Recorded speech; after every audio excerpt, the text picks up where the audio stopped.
At dawn on March 5, 1937, a lookout aboard the Basque trawler Nabarra saw a silhouette emerging through the rough waters of the Bay of Biscay. It was not another fishing boat. It was the heavy cruiser Canarias, one of the most powerful warships in Spain. Canarias carried 8-inch guns, armor, and the speed to dictate the battle. Nabarra was a former cod fishing vessel, slow, lightly protected, and armed with only 2 4-inch guns. She had no realistic chance of defeating the cruiser. Yet when surrender became the safest option, her crew made a different choice. For almost 2 hours, fishermen and merchant sailors fought a warship built to destroy vessels far stronger than theirs. But to understand why they stayed, it is necessary to understand why the Basques had created a navy from fishing boats in the first place. The Spanish Civil War began in July 1936, after a military uprising failed to seize the entire country, and Spain fractured into Republican and Nationalist zones. The Basque provinces were divided as well. The Basque Nationalist Party chose to support the elected republic, which granted the region autonomy. In October, José Antonio Aguirre became president of the new Basque government. By then, however, the northern Republican territory was isolated from the republic's main zone. Nationalist forces had cut the land route to France, and the industrial city of Bilbao depended increasingly on the sea for food, fuel, weapons, and contact with the outside world. The threat offshore was severe. Nationalist forces controlled the naval base at El Ferrol and possessed the battleship España, the cruiser Almirante Cervera, and the destroyer Velasco. More dangerous still, the modern heavy cruiser Canarias was entering service. Republican warships briefly appeared in northern waters during the autumn of 1936, but soon returned to the Mediterranean. Their visit gave Bilbao time to strengthen its coastal batteries, yet it left a much larger problem unanswered. Who would escort supply ships, clear mines, patrol the coast, and challenge a blockade when the main Republican fleet was gone? The Nationalists did not need to occupy every mile of sea. A few warships positioned along the northern approaches could inspect merchantmen, capture ships carrying contraband, lay mines, and frighten neutral captains away from Bilbao. The mere possibility that Canarias might be beyond the horizon could accomplish what gunfire had not. Insurance costs rose, crews hesitated, and foreign governments debated whether the blockade was effective enough to recognize. For Bilbao, therefore, the struggle at sea was also a struggle over perception. Every merchant ship that entered safely weakened the claim that the port was closed. Every captured freighter strengthened it. The Basque government answered by creating its own auxiliary navy. Its commander, Merchant Captain Joaquin Aguirre, did not inherit a fleet. He had to assemble one. 4 large cod fishing trawlers were requisitioned, renamed Araba, Biscaya, Gipuzkoa, and Nabarra, and converted into armed patrol vessels. Each was about 215 feet long, measured little more than 1,000 gross tons, and could make roughly 12 knots. Steel plates protected some vital positions, depth charges were added, and 4-inch naval guns were mounted fore and aft when weapons became available. They were called bows, and their crews came largely from the fishing and merchant communities of the Basque coast. The force also included smaller armed trawlers and minesweepers. Some vessels had been built in Britain for ordinary commercial service.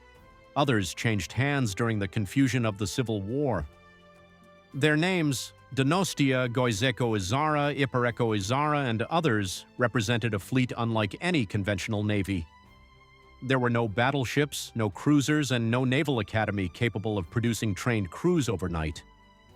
Men accustomed to handling nets, cargo, engines, and Atlantic storms now had to learn gunnery, signaling, convoy discipline, mine clearance, and the identification of warships and aircraft. Aguirre also faced political complications. The Basque Auxiliary Navy operated alongside Republican naval units but remained under the authority of the autonomous Basque government.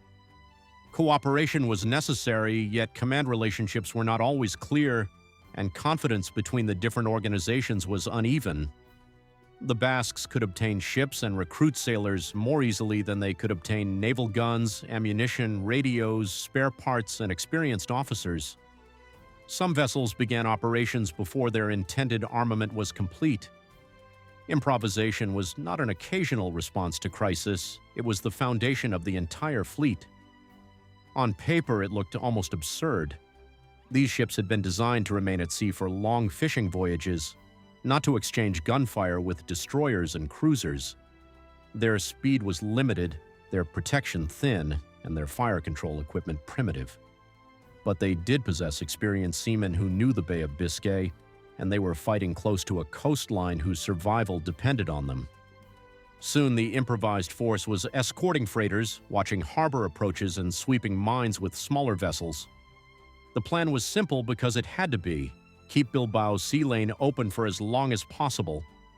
The first encounters showed just how dangerous that task would become. The Bus possessed one quality that could not be installed in a shipyard: endurance in the violent waters of the Bay of Biscay. Cod trawlers had been built for long voyages into the North Atlantic. Their crews understood heavy seas, sudden storms, poor visibility, and the narrow ports of the northern coast. Those qualities could help them locate a convoy or survive weather that scattered other ships. But seamanship could not change the mathematics of naval combat. Against a destroyer, they were badly outmatched. Against Canarias, they existed in an entirely different category of power. On October 31st, a Basque patrol vessel and a Republican submarine helped escort the Soviet freighter A. Andreev, carrying military supplies, into Bilbao. 2 weeks later, Gipuzkoa and Vizcaya encountered the nationalist destroyer Velasco near the French coast. The faster destroyer appeared to hold every advantage, but the Basque vessels engaged her. Vizcaya suffered damage to a steam line, while mechanical trouble aboard Velasco contributed to her withdrawal. The action was inconclusive, yet it carried a clear message. These converted trawlers would not disappear merely because a purpose-built warship appeared on the horizon. The struggle then widened beyond Spanish ships. The Basques stopped merchant vessels suspected of aiding the nationalists, including the German freighter Palos. German warships retaliated by seizing Republican merchantmen. At sea, legal arguments over blockade, neutral shipping, and territorial waters could become armed confrontations with almost no warning. Meanwhile, nationalist vessels laid mines near Bilbao. In January 1937, Nabarra unexpectedly encountered Velasco in a mine layer. Her appearance disrupted the operation, but Velasco still captured a Soviet freighter. Basque minesweepers later cleared much of the danger at a cost. Goizeko Izarra and Mari Toya were lost to mines. The little navy was learning that even when no enemy ship was visible, the sea itself could kill. Mines created a different kind of pressure. A minefield did not need to sink many ships to become effective. It only needed neutral captains to believe that the approaches to Bilbao were unsafe. Basque minesweepers worked in exposed waters, often using vessels never designed for the task. They had to locate weapons hidden below the surface, cut their mooring cables, and destroy them while remaining alert for nationalist patrols. The loss of 2 minesweepers demonstrated that the danger was real, even though later claims about the extent of the minefields would become part of the political battle over British shipping. By late January, most of the larger bows had received a second 4-inch gun. That improvement made them more useful, but it did not transform them into real warships. A single shell from a heavy cruiser could do more damage than many hits from a trawler. The Basques understood this. Their best defenses were poor visibility, local knowledge, coastal artillery, and the hope that the most powerful nationalist ship would be somewhere else. In early March, that hope shaped a mission whose consequences would define the entire auxiliary navy. Canarias represented everything the Basque fleet lacked. She was a modern heavy cruiser derived from a British design, more than 600 feet long and built for speed, range, and long-distance gunfire. Her 8 main guns could engage targets far beyond the practical reach of the Bus. Her armor protected critical machinery, while her speed of more than 30 knots allowed her commander to open or close the range at will. If a trawler attempted to escape, Canarias could overtake it. If the trawler turned to fight, the cruiser could remain beyond effective retaliation.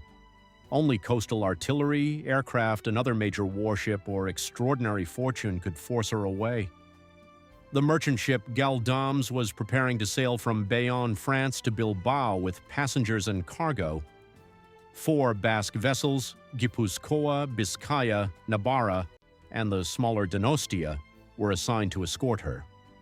The Republican destroyer José Luis Diaz was supposed to provide the force with genuine naval protection.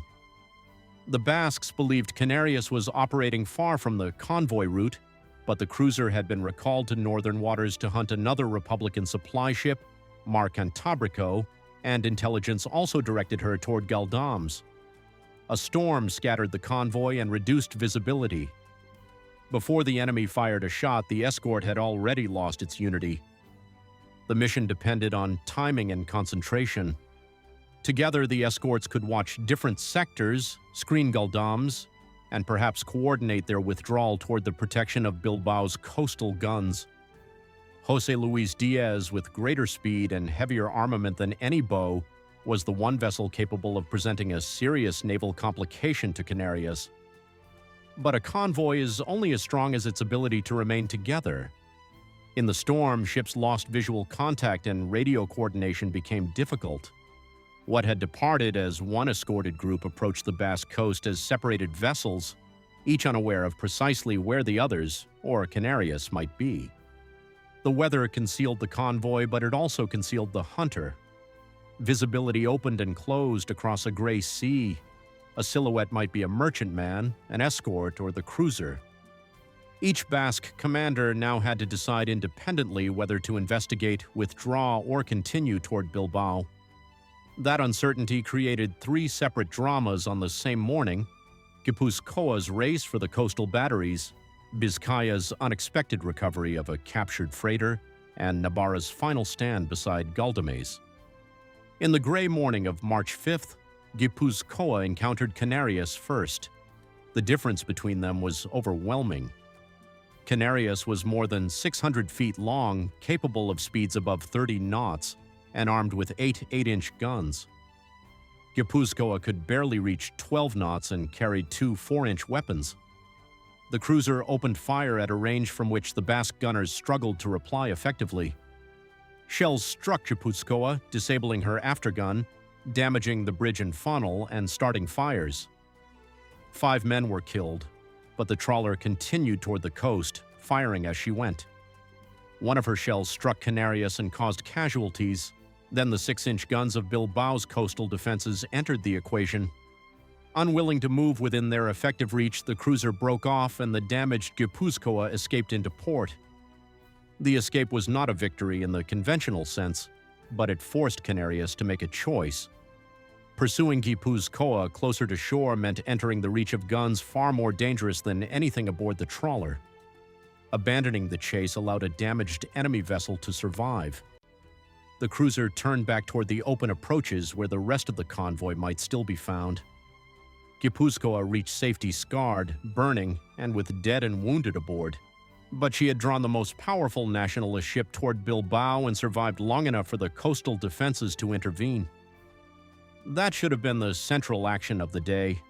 Instead, it was only the first reversal. Biscaya, separated in the storm, avoided Canarias and encountered the merchant ship Yorkbrook. The cruiser had previously intercepted the freighter, which carried valuable military supplies, and ordered her toward a nationalist-held port. Biscaya's commander turned that situation around, compelling Yorkbrook to follow him into the Basque harbor of Bermeo. While Canarias hunted the convoy, one Basque trawler had recovered a cargo the nationalists believed was already theirs. It was a remarkable reversal of fortune. Biscaya's commander could not know how the other escorts were faring, and Yorkbrook's captain had already received orders from Canarias. The Basque vessel threatened to fire if those orders were not abandoned.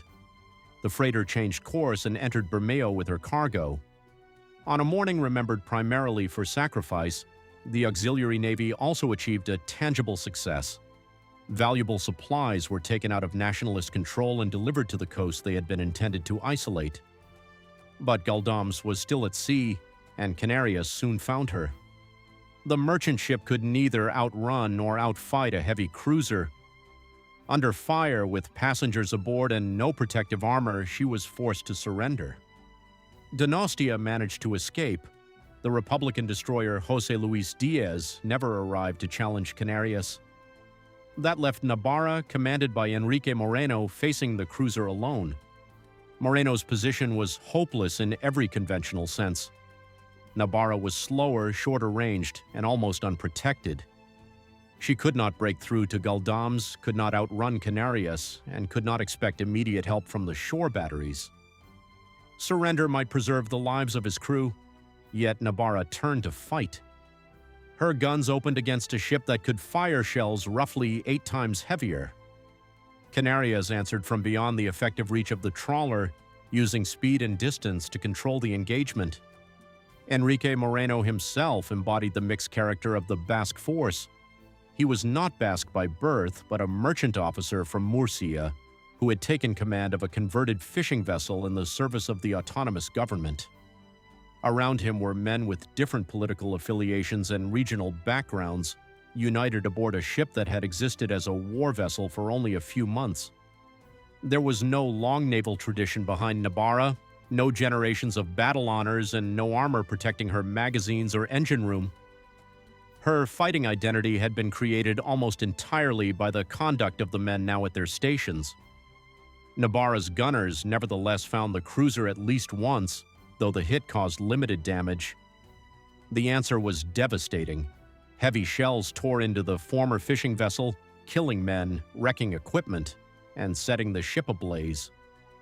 Still, the Basque crew kept one gun in action. Smoke spread through the vessel, ammunition became more dangerous by the minute, and the sea around her rose in shell splashes. This was no longer a fight for victory.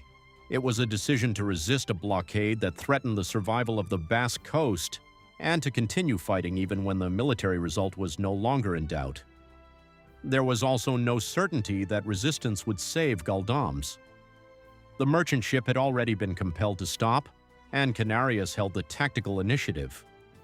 Nabarra's stand could not reverse that fact. What it could do was occupy the cruiser, impose time and risk, and refuse the effortless surrender that such an imbalance of force was supposed to guarantee. As the fight continued, the practical military objective narrowed until only the act of resistance itself remained. For nearly 2 hours, Nabarra endured. Eventually, fire made continued resistance impossible. Moreno ordered the surviving crew to abandon ship. He and several others remained aboard the burning vessel, which later sank off Cape Machichaco.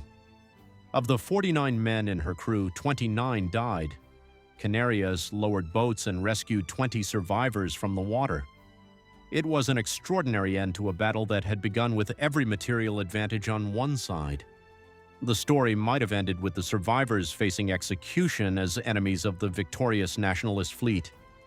Instead, the conduct of Nabarra's crew produced an unusual act of respect across the lines of a brutal civil war. Officers from Canarias intervened on behalf of the captured sailors, emphasizing the courage with which they had fought. Their death sentences were ultimately commuted. That did not soften the war around them, but it revealed something important about the engagement. Even the men who had destroyed Nabarra understood that her resistance had been exceptional. The intervention was especially striking because the Spanish Civil War was already marked by executions, reprisals, and political violence behind both fronts. Mercy could not be assumed. The officers of Canarias did not argue that the survivors had been harmless. They argued that they had behaved as sailors fighting their ship with courage. In later memory, bonds developed between men from the two crews. The episode did not erase the causes of the war or the suffering that followed, but it preserved a rare moment in which professional respect crossed a political divide. Strategically, the battle did not break the blockade. 3 days later, Canarias captured Mar Cantabrico, the supply ship she had originally been ordered to find. The Basque auxiliary vessels increasingly operated close to the protection of shore batteries, yet their work continued. They escorted ships, cleared approaches, and helped demonstrate that claims of mine danger inside Bilbao's territorial waters were exaggerated. In April, the British freighter Seven Seas Spray entered Bilbao after accepting the risk. British parliamentary records noted that Basque destroyers and armed trawlers came out to meet her, while Royal Navy ships protected British shipping outside territorial waters. The arrival became proof that the northern coast was not completely sealed. Every vessel that reached Bilbao brought food or supplies, but also something less tangible, evidence that the nationalist blockade could still be challenged. But sea power could only delay what was happening on land. Nationalist forces advanced through the Basque country, supported by artillery and air power. Bilbao fell on June 19, 1937. Within days, the Basque Auxiliary Navy's independent combat operations effectively ended. Surviving vessels and personnel withdrew westward, and some continued serving Republican forces until the remaining northern territory collapsed later that year. Measured by tonnage, firepower, or victories, this improvised navy could never compete with the force sent against it. Its ships were slow conversions, its weapons were limited, and support from the larger Republican Navy was unreliable. Yet those measurements miss why the story endured. For months, fishermen and merchant sailors performed the work of a navy because no other force was consistently available. They escorted supplies, confronted destroyers, swept mines, and sailed into waters patrolled by a cruiser that could destroy them from beyond their range. Their achievements did not change the final result of the northern campaign. Bilbao fell, the blockade tightened, and the Basque government lost the territory from which its navy had operated. But the fleet had prolonged access to the sea during a critical period.